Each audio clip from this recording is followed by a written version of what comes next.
गोदान मुंशी प्रेमचंद का एक प्रसिद्ध उपन्यास है जिसे हिंदी साहित्य का एक मील का पत्थर माना जाता है। यह उपन्यास भारतीय ग्रामीण जीवन, सामाजिक असमानताओं और मानवीय संघर्षों को चित्रित करता है। नीचे इसका संक्षिप्त सारांश दिया गया है।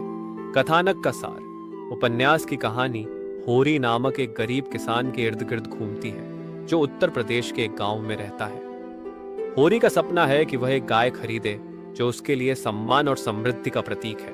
वह अपनी मेहनत और ईमानदारी से परिवार का भरण पोषण करता है, लेकिन जमींदारी व्यवस्था, कर्ज और सामाजिक दबाव उसे लगातार कुचलते हैं। होरी की पत्नी धनिया एक मजबूत और समझदार महिला है जो परिवार को एकजुट रखने की कोशिश करती है। उनके 3 बच्चे हैं, गोबर, सोना और रूपा।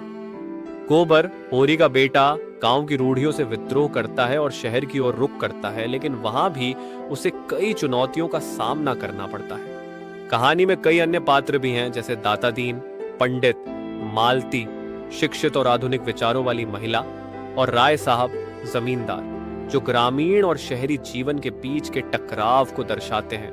उपन्यास सामाजिक मुद्दों जैसे जातिवाद, गरीबी, शोषण और नारी की स्थिति को उजागर करता है। मुख्य थीम ग्रामीण जीवन का यथार्थ। उपन्यास ग्रामीण भारत की कठिनाइयों जैसे कर्ज, जमींदारी शोषण और सामाजिक रूढ़ियों को दर्शाता है। आदर्श बनाम यथार्थ: होरी का गाय खरीदने का सपना और उसकी ईमानदारी उसे आदर्शवादी बनाती है, लेकिन सामाजिक और आर्थिक व्यवस्था उसे बार बार तोड़ती है।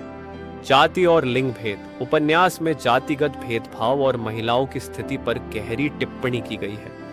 परंपरा और आधुनिकता: गोबर और मालती जैसे पात्र परंपरा और आधुनिकता के बीच की खाई को दर्शाते हैं। निष्कर्ष: अंत में होरी अपनी गाय गोदान का सपना तो पूरा कर लेता है, लेकिन यह उसकी जिंदगी की त्रासदी को और गहरा देता है। उपन्यास एक करुण अंत के साथ समाप्त होता है जो सामाजिक अन्याय और मानव जीवन की नाजुकता को रेखांकित करता है। गोदान न केवल एक कहानी है, बल्कि भारतीय समाज की गहरी पड़ताल और मानवीय भावनाओं का चित्रण